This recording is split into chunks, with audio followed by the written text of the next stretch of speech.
Hello guys, കേരളത്തിൽ ഒരു സ്ഥിരജോലി ആഗ്രഹിക്കുന്നവർക്കായിട്ട് minimum 10ാം class വിദ്യാഭ്യാസ യോഗ്യതയുള്ളവർക്ക് തൊട്ട് അപേക്ഷിക്കാൻ സാധിക്കുന്ന ISROയിലേക്ക് നിരവധി വേക്കൻസീസ് ഇപ്പോൾ വിളിച്ചിട്ടുണ്ട്. സോ ഇതുപോലുള്ള കൂടുതൽ ജോബ് അപ്ഡേറ്റ്സ് അറിയണമെന്നുണ്ടെങ്കിൽ ജസ്റ്റ് നമ്മുടെ ചാനലും കൂടെ ഒന്ന് ഫോളോ ചെയ്ത് വെക്കുക. സോ നമുക്കിവിടെ കാണാൻ സാധിക്കും, government of India department of സ്പേസിന്റെ അണ്ടറിൽ ISROയിലേക്ക്, അതായത് ട്രിവാൻഡ്രം ബംഗളൂരു റീജിയനിലേക്കാണ് ഇപ്പോൾ ഈ ഒരു വേക്കൻസീസ് വിളിച്ചിട്ടുള്ളത്. സോ ഫസ്റ്റ് പോസ്റ്റ് പറഞ്ഞിരിക്കുന്നത് മെക്കാനിക്കൽ ആണ്, അതായത് വലിയമല തിരുവനന്തപുരത്തിലേക്ക് 3 വേക്കൻസീസ്, അൺറിസർവ്ഡ് കാറ്റഗറിയിൽ 2 വേക്കൻസിയും EWS കാറ്റഗറിയിൽ 1 വേക്കൻസിയുമാണ് വിളിച്ചിട്ടുള്ളത്. അതുപോലെ തന്നെ ബംഗളൂരു ISROയിലേക്ക് 3 വേക്കൻസീസ് ആണ് വിളിച്ചിട്ടുള്ളത്, അതായത് unreserved category 1 vacancy, OBC 1, EWS 1, അങ്ങനെ ടോട്ടൽ മെക്കാനിക്കൽ പോസ്റ്റിലേക്ക് 6 വേക്കൻസീസ് ആണ് വിളിച്ചിട്ടുള്ളത്. സോ ഈ ഒരു പോസ്റ്റിലേക്ക് പറയുന്ന പേ ലെവൽ, അതായത് ടെക്നിക്കൽ അസിസ്റ്റന്റ് മെക്കാനിക്കൽ പോസ്റ്റിലേക്ക് 44,900 രൂപ തൊട്ട് 1,42,400 രൂപ വരെയാണ് സാലറി റേഞ്ച് പറഞ്ഞിട്ടുള്ളത്. ഈ ഒരു പോസ്റ്റിലേക്ക് ചോദിക്കുന്ന എഡ്യൂക്കേഷണൽ ക്വാളിഫിക്കേഷൻ എന്ന് പറയുന്നത് 3 year diploma in mechanical engineering ആണ്, അതും ഫസ്റ്റ് ക്ലാസ് വേണമെന്ന് പറഞ്ഞിട്ടുണ്ട്.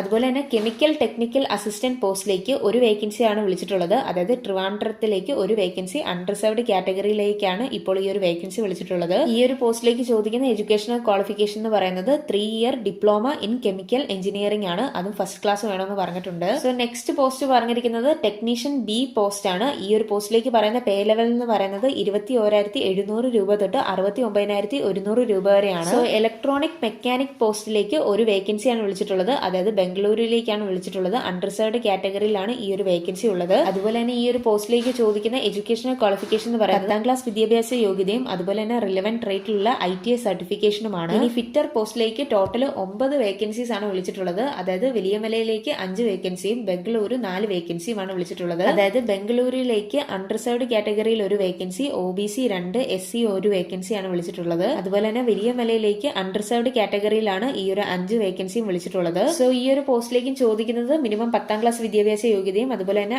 Relevant ITI trade സർട്ടിഫിക്കേഷനുമാണ്. ഇനി നെക്സ്റ്റ് പോസ്റ്റ് എന്ന് പറയുന്നത് റോഡ്സ്മാൻ B പോസ്റ്റ് ആണ്. ഈ ഒരു പോസ്റ്റിലേക്ക് പറയുന്ന പേ ലെവൽ എന്ന് പറയുന്നത് ലെവൽ 3 ആണ്, അതായത് 21,700 രൂപ തൊട്ട് 69,100 രൂപ വരെയാണ് സാലറി റേഞ്ച് പറഞ്ഞിട്ടുള്ളത്. സോ മെക്കാനിക്കൽ പോസ്റ്റിലേക്ക് 1 വേക്കൻസി, അതും തിരുവനന്തപുരം റീജിയനിലേക്കാണ് വിളിച്ചിട്ടുള്ളത്. അൺറിസർവ്ഡ് കാറ്റഗറിയിലാണ് ഈ ഒരു വേക്കൻസി വിളിച്ചിട്ടുള്ളത്. ഈ ഒരു പോസ്റ്റിലേക്ക് ചോദിക്കുന്ന എഡ്യൂക്കേഷണൽ ക്വാളിഫിക്കേഷൻ എന്ന് പറയുന്നതും മിനിമം 10ാം ക്ലാസ് വിദ്യാഭ്യാസ യോഗ്യതയും അതുപോലെ തന്നെ ITI ട്രേഡ് സർട്ടിഫിക്കേഷനുമാണ്. ഇനി നെക്സ്റ്റ് പോസ്റ്റ് എന്ന് പറയുന്നത് ഫയർമാൻ A ലെവൽ പോസ്റ്റ് ആണ്. ഈ ഒരു പോസ്റ്റിലേക്ക് ചോദിക്കുന്ന എഡ്യൂക്കേഷണൽ ക്വാളിഫിക്കേഷൻ എന്ന് പറയുന്നത് മിനിമം 10ാം ക്ലാസ് യോഗ്യതയും അതുപോലെ തന്നെ ഫിസിക്കൽ എഫിഷ്യൻസി ടെസ്റ്റ് ഉണ്ടായിരിക്കുന്നതാണ്. സോ ടോട്ടൽ 1 വേക്കൻസി ആണ് വിളിച്ചിട്ടുള്ളത്, അതും OBC കാറ്റഗറിയിലുള്ള കാൻഡിഡേറ്റ്സിന് അപേക്ഷിക്കാൻ സാധിക്കുന്നതാണ്. ഈ ഒരു പോസ്റ്റിലേക്ക് പറയുന്ന സാലറി റേഞ്ച് എന്ന് പറയുന്നത് 19,900 രൂപ തൊട്ട് 63,200 രൂപ വരെയാണ്. സോ ഫയർമാൻ ഒഴികെയുള്ള ബാക്കി എല്ലാ പോസ്റ്റിനും ഏജ് ലിമിറ്റ് ആയിട്ട് 35 വയസ്സ് വരെയുള്ളവർക്ക് അപേക്ഷിക്കാൻ സാധിക്കും. അതുപോലെ തന്നെ ഫയർമാൻ പോസ്റ്റിലേക്ക് 25 വയസ്സ് വരെയുള്ളവർക്കാണ് അപേക്ഷിക്കാൻ സാധിക്കുന്നത്. ഇതുകൂടാതെ SC ST കാൻഡിഡേറ്റ്സിന് 5 വർഷവും OBC കാൻഡിഡേറ്റ്സിന് 3 വർഷവും ഏജ് റിലാക്സേഷൻ ഉണ്ടായിരിക്കുന്നതാണ്. സോ ഇനി ഈ ഒരു പോസ്റ്റിലേക്ക് പറയുന്ന സെലക്ഷൻ പ്രോസസ് എന്ന് പറയുന്നത് റിട്ടൺ ടെസ്റ്റും അതുപോലെ തന്നെ സ്കിൽ ടെസ്റ്റുമാണ് ഫയർമാൻ ഒഴികെയുള്ള ബാക്കി എല്ലാ പോസ്റ്റിനും പറഞ്ഞിരിക്കുന്നത്. ഇവിടെ പ്രത്യേകം ശ്രദ്ധിക്കേണ്ടത്, ഈ ഒരു റിട്ടൺ ടെസ്റ്റിന് നെഗറ്റീവ് മാർക്കിംഗ് ഉണ്ടായിരിക്കുന്നതാണ്. ഇതിനെപ്പറ്റിയുള്ള കൂടുതൽ ഡീറ്റെയിൽസ് ഈ ഒരു നോട്ടിഫിക്കേഷനകത്ത് കറക്റ്റ് ആയിട്ട് കൊടുത്തിട്ടുണ്ട്. അതുപോലെ തന്നെ ഫയർമാൻ പോസ്റ്റിലേക്ക് പറഞ്ഞിരിക്കുന്ന സെലക്ഷൻ പ്രോസസ് എന്ന് പറയുന്നത് റിട്ടൺ ടെസ്റ്റും ഫിസിക്കൽ എഫിഷ്യൻസി ടെസ്റ്റും അതുപോലെ തന്നെ മെഡിക്കൽ എക്സാമിനേഷനുമാണ് ഉണ്ടായിരിക്കുന്നത്. സോ